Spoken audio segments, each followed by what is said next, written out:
ETF index mutual funds నేర్చుకుని stock మార్కెట్లో రాణించాలనుకుంటున్నారా? వెంటనే ఈ నెంబర్కి కాల్ చేయండి. Hello weavers, welcome back to our channel. ప్రస్తుతం మనతో పాటు ఉన్నారు 25 ఇయర్స్ నుంచి అమెరికాలో ఉంటున్నటువంటి ఎంఎన్స్ ఎగ్జిక్యూటివ్ వీరభద్రరావు గారు. సార్తో మాట్లాడదాం. నమస్తే సార్. నమస్తే అమ్మ. సార్, మనం చాలా వీడియోలో మాట్లాడుకున్నాం, ట్రంప్ పెట్టే కొన్ని కొత్త రూల్స్ వల్ల మన ఇండియన్ స్టూడెంట్స్ కూడా కొంచెం డైవర్ట్ అవుతున్నారు.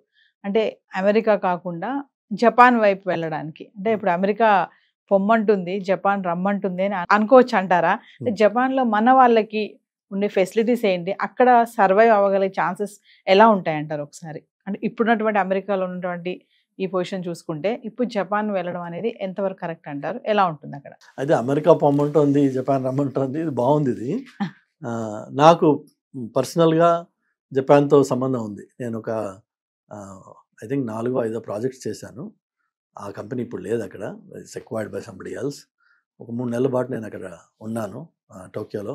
అండ్ టోక్యో అంటే మ్యాసివ్, లైక్ హైదరాబాద్ లాగా. మన RRR వచ్చేసి రేపు ఎంత పెద్ద అవుతుందో టోక్యో కూడా అంతే. The whole place is called Tokyo. But you go almost like half an hour distance. Beauty ఏంటంటే most of the societies outside of India. అది మనం వెళ్ళే ముందు నేర్చుకుని వెళ్ళాలి. ఏంటంటే వాళ్ళ సోషల్ నార్మ్స్, వాళ్ళ ప్రాక్టీసెస్ అండ్ వాళ్ళ రూల్స్ అండ్ రెగ్యులేషన్స్, అవి జపాన్లో చాలా సీరియస్గా ఫాలో చేస్తారు. Particularly Japanese society is extremely visitors respect చేసే సొసైటీ. ఓకే. వాళ్ళు ఎన్నిసార్లు వంగి దండాలు పెడతారంటే మనకి ఆశ్చర్యం అనిపిస్తుంది, ఇలా చేస్తారా. అలానే మీకు ఎప్పుడు కూడా ఒక విజిటింగ్ కార్డు ఇలా తీసి ఇలా ఇవ్వరు, ఇలా ముని చేతితో పట్టుకుని ఇవ్వడం అంటారు. ఉండదు అది ఎప్పుడు. మీ వైపు మీ కంటికి కనిపిస్తూ ఆ రెండు చేతుల్లో పట్టుకుని కార్డు ఇస్తారు. సో దే రెస్పెక్ట్ 2 చేతులతోటి, ఒక చేత కార్డు ఉండదు. అలానే థ్యాంక్స్లో అవన్నీ ఉంటాయి, బాగుంటుంది. అలానే టెక్నాలజికల్లీ చూసినట్టయితే సాఫ్ట్వేర్లో ఆర్ హార్డ్వేర్ నేను ఎక్కువ చూశాను వాళ్ళది. బట్ సాఫ్ట్వేర్లో కూడా, because Hondas, Toyotas are ruling the world. Number 1 car in the US is Honda in sales. Number 2 Toyota. Number 3 is Nissan in massive numbers. Atlane their reliability. So engineering lo they're marvelous, no questions about it. That too, oka country మొత్తం నాశనం అయిపోయి, Hiroshima Nagasaki bombs పడ్డాక మొత్తం flat అయిపోయిన ఒక country ruins నుంచి ఒక 50 yearsలో it has become one of the top 5 economies in the world. So దానికి కొన్ని బేసిక్ కల్చరల్ ఆస్పెక్ట్స్ ఉన్నాయి. What makes Japan one of the best places in the world అంటే దేర్ డిసిప్లిన్. మీరు మీ వాచ్ని వాళ్ళ లోకల్ ట్రైన్ టైంని బట్టి సెకండ్స్తో సహా మీరు సెట్ చేసుకోగలరు. That's how punctual they are. How punctual, not just the train, but how punctual to anything they do in life.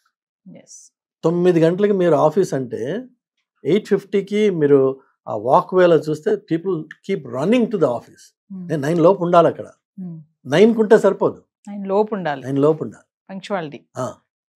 అలానే రాత్రి వాళ్ళు ఈవినింగ్ ఎంత లేట్గా వెళ్తే అంత గర్వపడతారు వాళ్ళు. ఆ లేట్గా వెళ్ళినంత మాత్రాన నెక్స్ట్ డే మార్నింగ్ నేను లేట్గా వస్తానన్నది లేదు. Morning 9 is 9, but I will give more time in the evening also. మన పిల్లలు ఇక్కడ మన కండిషన్ ఎలా ఉంటుందంటే, నేను రాత్రి 12కి వెళ్ళాను ఎందుకంటే దానికి వేరే రీజన్స్ ఉంటాయి వీళ్ళకి. నిన్న నేను 12కి వెళ్ళా కదా, ఇవాళ నేను 12కి వస్తా అంటాడు, 9కి రాడు, ఏమో ఉంటాయి ఎక్స్క్యూజెస్. ఆ రాత్రి వెళ్ళడానికి కూడా వేరే మేడప్ ఎక్స్క్యూజెస్ ఉంటాయి చాలా. సో మనకి డిఫరెంట్ హ్యాబిట్స్ ఉన్నాయి. ఆ సొసైటీ ఆ హ్యాబిట్స్ ఉండదు. సో ముందు మనం అది అమెరికా అవనివ్వండి, జపాన్ అవనివ్వండి, స్వీడన్ అవనివ్వండి, అన్ని కంట్రీస్లో కూడా మంచి ఆపర్చునిటీస్ ఉన్నాయి. కానీ వాళ్ళ సోషల్ నార్మ్స్ మనలాగా ఉండవు. అవి కొద్దిగా నేర్చుకొని వాటిని మనం ముందే ట్యూన్ చేసుకొని అక్కడికి వెళ్తే మనకి ఇబ్బంది ఉండదు. అక్కడ కూడా ఎక్స్ట్రీమ్ కోల్డ్ ఉంటుంది డ్యూరింగ్ వింటర్ సీజన్స్, అలానే వండర్ఫుల్ సమ్మర్స్ ఉన్నాయి. And Japan is one country where you walk a lot. అందుకనే వాళ్ళు మంచి లాంగ్ లైఫ్ వాళ్ళకి ఎందుకు ఉంటుందంటే they work hard and they walk a lot. జపాన్లో కార్స్ ఓన్ చేసుకుని డ్రైవ్ చేయాల్సిన అవసరం చాలా తక్కువ ఉంటుంది మీకు, బికాజ్ వాళ్ళ పబ్లిక్ ట్రాన్స్పోర్టేషన్ కూడా అంత వెల్ కనెక్టెడ్, అంత టైమ్లీ, అంత punctual and also comfortable. Opportunities వస్తే తప్పనిసరిగా వెళ్ళొచ్చు జపాన్కి. అక్కడ నేర్చుకునే అవకాశాలు చాలా బాగున్నాయి. ఒకటి అక్కడ ఇబ్బంది జరుగుతుంది ఏంటంటే బికాజ్ వాళ్ళ medium of education is going to be Japanese. ఒక పిల్లలు పుట్టిన తర్వాత అక్కడికి వెళ్ళడం అన్నది కొద్దిగా ఇబ్బంది అవుతుంది. Education is highly expensive in Japan. So మన పిల్లల్ని అక్కడికి వెళ్ళి నాన్ జపనీస్ స్కూల్స్లోకి, ఏదైనా బ్రిటిష్ స్కూల్, అమెరికన్ స్కూల్లోకి పంపించాలంటే మీకు హాఫ్ శాలరీ దాంట్లో పోతుంది, provided you make at that level. So పిల్లలు పుట్టిన తర్వాత అక్కడ ఇబ్బంది అవుతుంది. కానీ పిల్లలు లేనప్పుడు, బ్యాచిలర్స్గా ఉన్నప్పుడు, బిఫోర్ మ్యారేజ్ జపాన్ ఆపర్చునిటీస్ వస్తే డెఫినెట్గా వెళ్ళొచ్చు. Society also is very safe. Pockets of insecure places ఉంటాయి, కానీ in general it's a very safe place. And technologically నేను ఉన్న రోజుల్లో చూశాను నేను, they are still, I'm telling you, they still probably 10 to 15 years ahead of the rest of the world. వాళ్ళ దగ్గర వచ్చిన కొన్ని ఇన్నోవేషన్స్ మిగిలిన వరల్డ్కి రావడానికి 10 ఏళ్ళు పడుతుంది. అంత ముందున్నారు వాళ్ళు. కానీ వాళ్ళు చెయ్యింది ఏంటంటే they don't market themselves as well as some of these other countries that. And of course pride కానీ, వాళ్ళ కల్చర్ కానీ, వాళ్ళ హెరిటేజ్ కానీ, there all things to learn. It's one of the best places to go to. వాళ్ళ mountains, వాళ్ళ of course bullet train is theirs. It's a wonderful experience to travel by that. Yeah, Japan is definitely a good choice. ఎవరికన్నా పెళ్ళికాక ముందు అవకాశం వస్తే తప్పనిసరిగా వెళ్ళండి. అంటే ఇక్కడ ఒక క్వశ్చన్ చెప్పండి సార్, ఇప్పుడు అమెరికాలో ఉన్నటువంటి మన స్టూడెంట్స్ పరిస్థితి కానీ, జాబ్ చేయాలంటే పరిస్థితి, ఇప్పుడు ట్రంప్ ఏదో ఒకటి చేయాలి, 2 చేయడానికి లేదు అని అంటున్నారు. ఇటువంటి టైంలో అంటే దేని ఆపర్చునిటీ తీసుకుని జపాన్ వాళ్ళు మన వాళ్ళకి ఏమైనా ఆపర్చునిటీస్ ఇచ్చే ఛాన్సెస్ ఉన్నాయంటారా?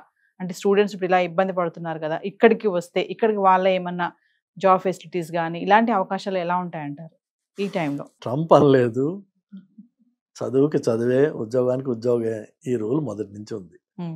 సో చదువు కోసం వచ్చిన వాడెవడు పని చేయకూడదు. నేను జాబ్ అనట్లేదు, చదువు కోసం వచ్చిన వాడెవడు పని చేయకూడదు. That's a rule that has been there forever. Okay, so let's get that straight. ఈ రోజున ఆ తల్లిదండ్రులు కోపాలు రావచ్చు, పిల్లలు కోపాలు రావచ్చు, కానీ మీరు ఇన్నాళ్ళు దాన్ని అవాయిడ్ చేయగలిగారు, ఇప్పుడు చేయలేకపోతారు. ఇప్పటికీ చెయ్యొచ్చేమో, ప్రతి చోట వాడు ఏదో ఫిల్టర్ వేసి. జనరల్గా ఏదైతే ఒక రాంగ్ ప్రాక్టీస్ వచ్చేసిందో అది వాళ్ళకి కూడా తెలిసిపోయింది. ఈవెన్ యూకేలో కూడా ఇండియన్ రెస్టారెంట్స్, చైనీస్ రెస్టారెంట్స్ని వాళ్ళు రైడ్ చేస్తున్నారు. సో వాళ్ళకి తెలుసు ఎవరుంటారు అక్కడ. యూఎస్లో కూడా వీళ్ళకి తెలుసు ఇండియన్ రెస్టారెంట్స్ ప్రాక్టీసెస్ ఏంటి. And just so you know, జనరల్గా రెస్టారెంట్స్లో వర్క్ చేసే వాళ్ళకి యూఎస్లో $2.50 give or take 50 cents per hour ఇస్తారు. ఎందుకో తెలుసా? వాళ్ళకి main source of income tips, not the salary. So ఆ రోజున వాళ్ళకి ఒక $100 టిప్ వచ్చింది, $200 టిప్ వచ్చింది, అందుకనే 15% మినిమం టిప్ ఇవ్వాలి. మీరు ఏమాత్రం కొద్దిగా మీకు ఇచ్చే కెపాసిటీ ఉంటే give them 20%. That's the way the society works. ఏమీ లేని వాడు కూడా ఇస్తాడు అది.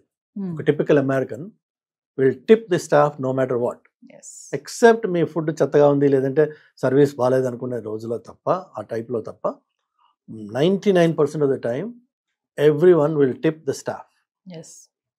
అందులో there is no second thought about it. అందుకని చెప్పేసి వాళ్ళ జీతాలు ఎంప్లాయర్స్ $2.50 అంత ఇస్తారు.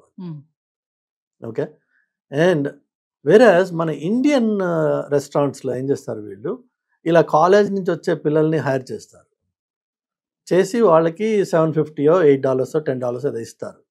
And that's all they get. కానీ కల్చర్లో ఉన్న ఒక హ్యాబిట్ ఉంది కదా, రిసీట్ వచ్చినప్పుడు క్రెడిట్ కార్డ్తో పాటు కింద లైన్ ఉంటుంది టిప్ అని, కస్టమర్ టిప్ రాస్తాడు, or may leave some money there. All that goes to the owner.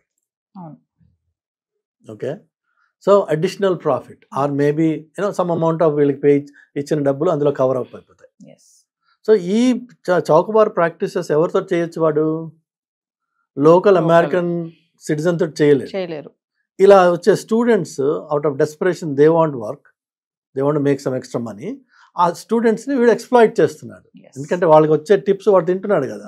So it's a sort of an exploitation. Okay, so అది జరుగుతోంది, అది తప్పు. మనం దాన్ని వాడుకుంటున్నాము thinking that it's a job. It is not. కూలి పని చేయడానికి వెళ్తున్నాం అమెరికాకి, దయచేసి మానేయండి దాన్ని. వేరేజ్ ఈ వేరే కంట్రీస్ అంటారా, మీకు యాక్చువల్గా జర్మనీలో కానీ, స్విట్జర్లాండ్లో కానీ, స్వీడన్లో కానీ సూపర్లేటివ్ ఆపర్చునిటీస్ ఉన్నాయి. Where they fund your education, they offer free accommodation, అన్నీ ఉన్నాయి, provided your a brilliant student. మీ రెస్పెక్టివ్ సబ్జెక్ట్ మ్యాటర్లో మీరు బ్రిలియంట్ అయినట్టయితే there are countries that are, even today, forget about Trump, even today they want you to come. Challenge alla akkada jarigedi ante, one is that you have to be a brilliant student, you have to be a genius in your subject area. ఒకటి number 1. Number 2, అక్కడ వచ్చి జరిగేది ఏంటంటే వాడు జర్మన్లో మాట్లాడతాడు, వాడు మనకి ఆ భాష రాదు. ప్యారిస్కి వెళ్తే ఫ్రెంచ్లో మాట్లాడతాడు, మనకి ఆ భాష రాదు. రేపు జపాన్కి వెళ్ళినా అదే ప్రాబ్లం, వాళ్ళు జపనీస్తో మాట్లాడతారు. ఇన్ఫ్యాక్ట్ చాలా మంది అక్కడ ఇంగ్లీష్లో మాట్లాడుతుంది, వాళ్ళకి రాదు కూడా పాపం. సో ఆ లాంగ్వేజ్ బ్యారియర్స్ ఉన్నాయి కాబట్టి మన ఇండియన్స్ కానీ వేరే వాళ్ళు కానీ ఆ కంట్రీస్ ఎక్స్ప్లోర్ చేయట్లేదు. కానీ అమెరికాలో ఎందుకు వెళ్తున్నాం అంటే మనకి తెచ్చిన కొద్ది గొప్ప ఇంగ్లీష్ తోటి అక్కడ మేనేజ్ చేసేయచ్చు కాబట్టి అది ప్రిఫరెన్స్ అయిపోతుంది మనకి. ప్లస్ ఈ other practices are contributing to it. But నిజంగా వర్త్ ఉన్న student there are other countries that are offering much better opportunities if you have talent, if you are a genius, brilliant, if you are really good at it. అంతేగాని 4 ఏళ్ల డిగ్రీని 6 ఏళ్లలో చేసిన వాడికి అక్కడ పిలిచి రానా నేను నీకు 100,000 ఇస్తాను వాడికి పడవాడు. అమెరికాలో 4 ఏళ్ల డిగ్రీని 2 ఏళ్లలో కంప్లీట్ చేసిన పిల్లలు ఉంటారు, because it's all credit based. And if you have the right brains, in fact చాలా మంది చేస్తారు అట్లా. మన పిల్లలు కూడా ఎవరైతే అక్కడ లోకల్గా ఉండి దోస్ దట్ అండర్స్టాండ్ 4 years డిగ్రీని 3 yearsలో కంప్లీట్ చేస్తారు.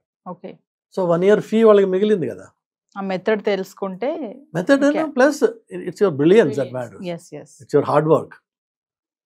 ఆ క్రెడిట్ అంతా క్రెడిట్ బేస్డ్ ఉంటుంది, ఎన్ని క్రెడిట్స్ పర్ ఇయర్ ఇంత మినిమం తీసుకోవాలి. But there is no maximum. You work hard, you try to complete it faster so that you will save the time and money.